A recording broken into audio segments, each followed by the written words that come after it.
मागे मी माझ्या एका नागपूरच्या मैत्रिणी बरोबर ती कोहळ्याच्या भाजीचा एक व्हिडिओ केला होता। त्या व्हिडिओमध्ये आमची नागपूरच्या वेगळ्या वेगळ्या शब्दांवरनं थोडीशी मजा मस्करी झाली, त्यामुळे काही जणांची मनं दुखावली गेली आहेत। मी काही जणांची मनं दुखावली गेली असतील असं म्हणणार नाही, कारण ते माझ्या कानावर आलेलं आहे। अर्थात कोणाची मजा मस्करी करायची किंवा त्यांना नावं ठेवायचा असा काही बिलकुल उद्देश नव्हता माझा, पण तरीही तुमची मनं दुखावली गेली आहेत त्याबद्दल मी मनापासून तुमची क्षमा मागते आणि पुढच्या वेळेस अशी चूक होणार नाही ह्याबद्दल मी नक्की दक्षता घेईन।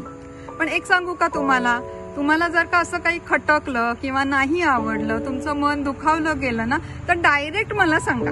नाहीतर मग काय होतं माहितीये का, त्या कान गोष्टींचा एक खेळ आहे ना, म्हणजे आम्ही ना, जर ज्यांना माहिती नाहीये कान गोष्टीचा खेळ म्हणजे काय त्यांना सांगते। त्याच्यामध्ये काय असतं, 5-6 जण अशी गोल बसलेली असतात आणि एकाने एक वाक्य असं ठरवायचं आणि ते हळूच दुसऱ्याच्या कानात सांगायचं।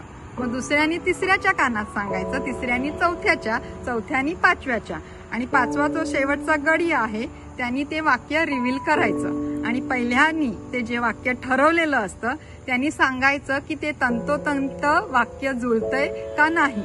आणि 99% ते वाक्य बदललेलं असतं, त्याचा अर्थ काही भलताच झालेला असतो।